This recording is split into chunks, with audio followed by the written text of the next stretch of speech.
আজকের দিনটা আমার কাছে একটু স্পেশাল মনে হচ্ছে যে রমজান মাস আমার ঘরেই চলে আসছে।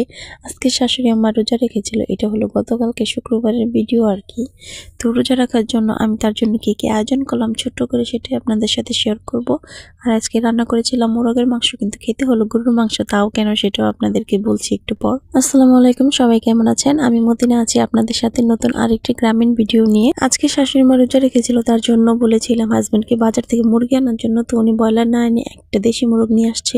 তো এটাকে এখন সুন্দর করে কেটে বেছে ধুয়ে নিব রান্না করার জন্য। শুক্রবার এমনি তো একটু ভালো মন্দ রান্না করা হয়, তার ভিতরে আবার পড়েছে আজকে শবে বরাত। যেহেতু শাশুড়ি মা রোজা, ভাবলাম তাকে একটু স্পেশাল ভাবে রান্না করে খাওয়ানো যাক।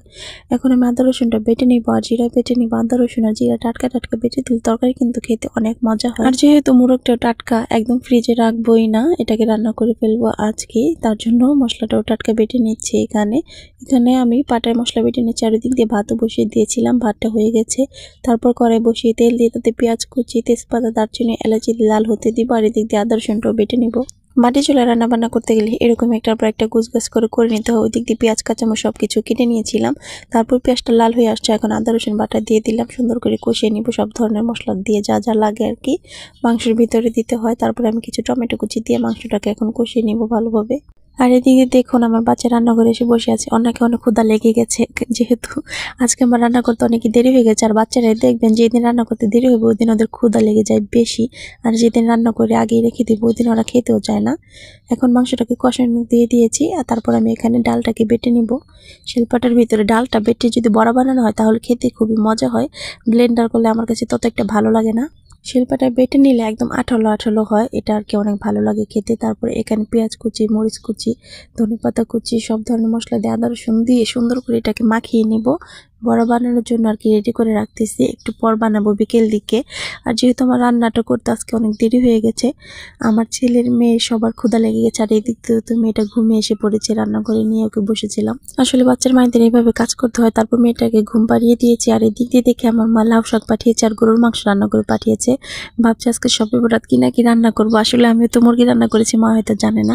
তারপর আর কি আমার তরকারি রেখে মায়ের তরকারি দিয়ে সবে ভাত খেয়ে নিলাম। মায়েরা এমনই হয়, আমরা হয়তো মায়েদের জন্য চিন্তা করি না, কিন্তু তাদের সবসময় চিন্তা থাকে একটু ভালো মন্দ রান্না করে খেলে তাদের গলা দিয়ে নামে না নিজের মেয়েকে রেখে। দুনিয়াটি আসলে এরকম, আর আমরা মেয়েরা তাদের জন্য কিছুই করতে পারি না। তো যাই হোক, খাওয়া দাওয়া শেষ করে এখন চলে আসছি আবার রান্না করে। ওদিক দিয়ে তেলটা গরম হতে দিয়ে দিয়েছি বড়া ভাজার জন্য। আর এদিক দিয়ে আমি শসা, তারপর টমেটো সবকিছু কেটে নিব মুড়ি মাখানোর জন্য। পেঁয়াজ, ধনেপাতা কুচি, তারপর লেবু সবকিছু কেটে নিয়েছি এখানে, একটু দেখতেই পাচ্ছেন। এখন আমি সুন্দর করে বড়াটাকে ভেজে নিব। এতটা প্রিপারেশন ছিল না, তার জন্য বেশি কিছু আয়োজন করতে পারিনি। আর আমার শাশুড়ি মা অতটা খায় না, লুচো বেগুনি অতটা পছন্দ করে না।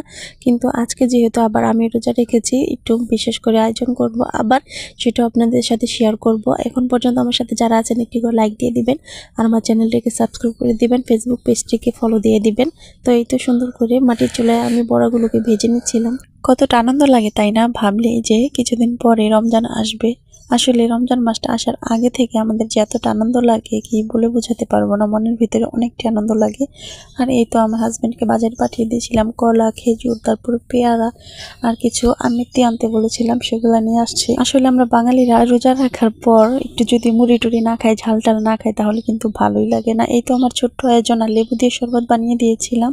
তো আমার ছোট আয়োজন যাদের ভালো লেগেছে, আমার ভিডিওটা কোথাও একটু ভালো লাগলে আমার সাথে বন্ধু হয়ে যাবেন। এদিক দিয়ে লেবু দিয়ে শরবতটাকে বানিয়ে নিচ্ছিলাম। আর আমার শাশুড়ি বান্ধবী রোজা রেখেছে, তার জন্য আবার কিছু ইফতার আমার সামান্য যাই আছে তাই আমি পাঠিয়ে দিলাম ওনার জন্য। তারপর আমার ছেলে এখানে জুস খেয়ে নিচ্ছিল। আমি বললাম যে রোজাটাকে ভেঙেই ফেললা, ও হাসছিল। তারপর এখানে আজান দিয়ে দিয়েছিল, শাশুড়ি মাকে আলাদা করে ফল টল দিয়ে দিয়েছি।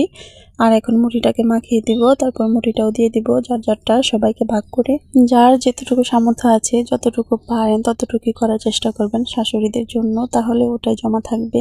যাই হোক, এখানে আমি মুড়িটাকে মাখিয়ে নিচ্ছিলাম, সরিষার তেল দিয়ে দিয়েছি বেশি করে। এখন মাখিয়ে রাখবো, আমি এখন খেতে পারবো না, নামাজটা পড়বো। তারপর আপনাদের ভাইও নামাজে গেছে, আসবে, তারপর একসাথে খাবো।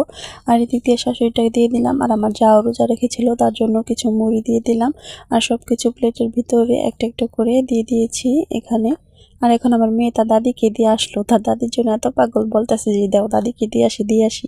তো এই তো নামাজ টামাজ পড়া শেষে আমি একটু মুরগি ঝোল নিয়ে খাচ্ছিলাম।